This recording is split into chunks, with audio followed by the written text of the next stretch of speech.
Hi everyone, I hope you all are well at your home. May Mata Rani bless you all.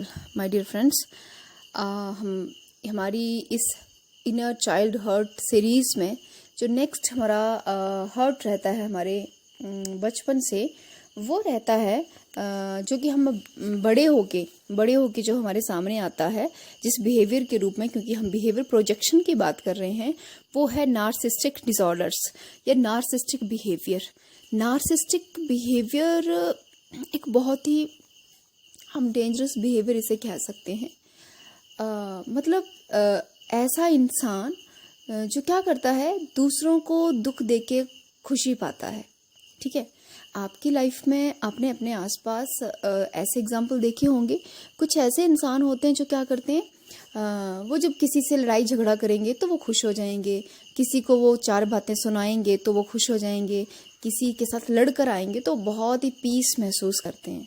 ठीक है, या फिर क्या हो सकता है कि ऐसे इंसान जो हर वक्त घर में ड्रामा क्रिएट करते हैं। हमारी फैमिली में एक ऐसा पर्सन ज़रूर होता है जो ऑलवेज कंट्रोल करना चाहता है कि सब मेरी ही बात सुने, सब मुझे ही अटेंशन दें। ठीक है, मुझे क्यों नहीं पूछा, मतलब वो किसी ना किसी तरीके से ड्रामा करेंगे, चाहे वो फिजिकल ड्रामा करें, यानी कि वो बहुत ज़ोर ज़ोर से चीखें चिल्लाएं, गालियां निकालें इत्यादि, या वो इमोशनल ड्रामा करेंगे कि बस रोना धोना, दूसरे को परेशान करना। ठीक है, अपने मतलब इमोशनल ड्रामा करेंगे। ठीक है, या फिर वो मेंटल ड्रामा करेंगे, यानी कि कोई सामान घर का लिया, यहाँ फेंक दिया, वहाँ फेंक दिया। राइट, तो ये सब जो बिहेवियर है ये आता है नार्सिस्टिक बिहेवियर के अंडर। राइट, एक्चुअली में नार्सिस्टिक बिहेवियर का जो मेन पर्पस रहता है वो रहता है टू गेट अटेंशन। ऐसे पर्सन को एक्चुअली अटेंशन चाहिए होता है। They our attention seekers. बस उनको किसी भी तरह से आपका अटेंशन चाहिए, so that they create drama. Right, वो कुछ ना कुछ ड्रामा क्रिएट करेंगे, मेंटली, इमोशनली, फिजिकली, किसी भी तरीके का वो ड्रामा क्रिएट करेंगे, क्योंकि वो चाहते हैं आपका ध्यान, पूरे परिवार का ध्यान, आसपास के लोगों का ध्यान उनके ऊपर रहे। ठीक है, तो ये करेंगे वो। ठीक है, और वो क्या करेंगे, दूसरों को दुख देके वो क्या करेंगे, खुशी महसूस करेंगे। हाँ, आपने देखा होगा कुछ लोग हैं जो बहुत ब्रूटली काम करते हैं लेकिन बहुत पीस में रहते हैं, बहुत खुश रहते हैं। हाँ, अच्छा हुआ इसके साथ ऐसा हो गया। राइट, तो वो क्या है, उनका एक्चुअली कंट्रोलिंग बिहेवियर है, नार्सिस्टिक बिहेवियर है।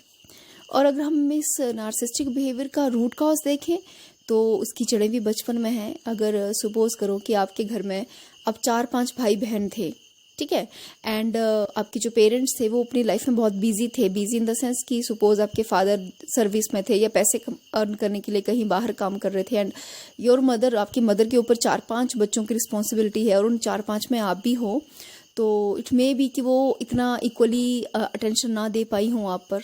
राइट, एक ये भी एक रीज़न हो सकता है। या फिर ये भी हो सकता है कि बचपन में जिन बच्चों को घर से बाहर भेज दिया जाता है पढ़ने के लिए हॉस्टल्स में, जैसे होता है कि 4 या 5 साल के बच्चे हैं, उनको हॉस्टल में भेज दिया, तो आमतौर उनमें भी ये प्रॉब्लम देखी गई है। ठीक है, या फिर क्या हो सकता है कि बचपन में कोई बच्चा कुछ चाह रहा हो, उसने अपने माँ बाप के सामने कोई डिमांड रखी हो और माँ बाप ने उसकी कभी कोई इच्छा पूरी ना की हो, कभी भी कोई इच्छा पूरी ना की हो, तो भी ये नार्सिस्टिक जो बिहेवियर है वो डेवलप हो जाता है। तो अगर आपके आसपास कोई नार्सिस्ट है तो समझिए कि उसका इनर चाइल्ड बहुत ज़्यादा हर्टेड है, क्योंकि उसको बचपन में वो कुछ नहीं मिला था, और अब आप बड़े होके आप उसकी कितनी भी सेवा कर लो, कितना भी प्यार दे लो, आप उसको कितनी भी अटेंशन दे लो, वो कभी सेटिस्फाई नहीं होगा। वो कभी सेटिस्फाई नहीं होगा, बिकॉज वो उसके अंदर जो चाइल्ड बैठा हुआ है वो उसकी नीड थी।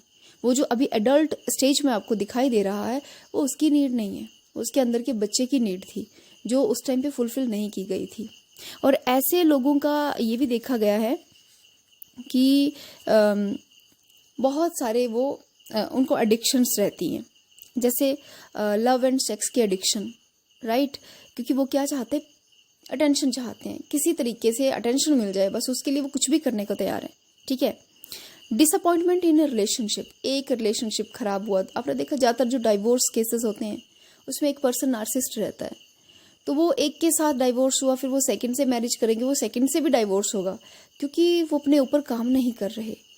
ठीक है, तो एक रिलेशनशिप दूसरा, बहुत सारे रिलेशनशिप ऐसे इंसान के टूटते हैं, फाइनली वो खुद भी टूट जाते हैं इतने सारे दुखों के बाद। ठीक है, फिर उसके बाद क्या होता है कि वो कई बार उनका बिहेवियर इतना वायलेंट रहता है कि वो अपने ही बच्चों के साथ भी बहुत अच्छा बिहेव नहीं करते। समटाइम हमने देखा है कि एक माँ है जिसके इतने सारे बच्चे हैं और वो केयर कर रही है, और सडनली उन बच्चों की मैरिज हो गई। अब उस मदर को अनकॉन्शियसली उन बच्चों की मैरिज से प्रॉब्लम है। ऐसी बहुत सी हमने मदर इन लॉज देखी हैं जो अपनी बहुओं से बहुत प्रॉब्लम क्रिएट करती हैं बहुओं के लिए। रीज़न बीइंग वो कुछ ना कुछ ड्रामा क्रिएट करेंगी to get attention of his son. अपने बेटे की अटेंशन पाने के लिए कुछ भी क्रिएट करेंगी, तो बिकॉज ऑफ नार्सिस्टिक बिहेवियर। उनके बचपन में उनका इनर चाइल्ड इतना हर्ट था कि अब जब मैरिज हो गई है तो उन्हें कहीं अंदर से लगता है कि ये मेरा बेटा जो अब तक मेरे आगे पीछे घूम रहा था, यार ये कहीं मुझे अटेंशन ना दे तो क्या होगा। वो डर उनके सामने फिर से सामने आ जाता है। ठीक है, तो फिर वो आप चाहे उनकी कितनी भी सेवा कर लें, कितना भी कुछ कर लें, वो कभी भी नहीं समझेंगी इस बात को। रीज़न मैंने कह दिया कि वो जो नीड थी वो उनके इनर चाइल्ड की थी, और उस नीड को हमें इनर चाइल्ड में ही जाके क्या करना पड़ेगा, ठीक करना पड़ेगा। और इसीलिए हम इमोशनल वेलबींग वर्कशॉप मैंने रखी है, और इनर चाइल्ड हर्ट भी मैं वर्कशॉप जो है वो मैं बहुत जल्दी ऑर्गेनाइज करने वाली हूँ, क्योंकि हमारे ऐसे बहुत से हर्ट रहते हैं जो अनकॉन्शियसली हमें कंट्रोल करते हैं। राइट, सो आई होप आपको ये समझ आया होगा कि किसी भी पर्सन का नार्सिस्टिक जो बिहेवियर है उसका रीज़न क्या है। वो they our attention seekers. Right, तो उनके लिए अपने मन में सिंपैथी रखिए, उनसे क्रोध ना कीजिए, उनको गुस्सा ना कीजिए, क्योंकि उनको बचपन में ही वो सब नहीं मिला है और वो अब तक उसको ढूंढ रहे हैं। कभी अपने पेरेंट्स में ढूंढा, फिर अपने पार्टनर में ढूंढा, फिर अपने बच्चों में वो ढूंढ रहे हैं, लेकिन उनको वो शायद सब कुछ मिल नहीं पा रहा है। ठीक है, सो प्लीज़ अगर आप स्पिरिचुअल पाथ पे हैं तो इस चीज़ का अवश्य ध्यान रखेंगे, तो उनके साथ सिंपैथी रखिए, दैट्स ऑल। उनके साथ ज़्यादा ही इंटरेक्शन करने की ज़रूरत नहीं होनी चाहिए आपको। ठीक है जी, so thank you so much. और फिर भी अगर ज़्यादा प्रॉब्लम है तो आप उनसे इनर चाइल्ड वर्कशॉप जो है वो करवा सकती हैं। ठीक है जी, so okay, thank you, bye, thank you so much.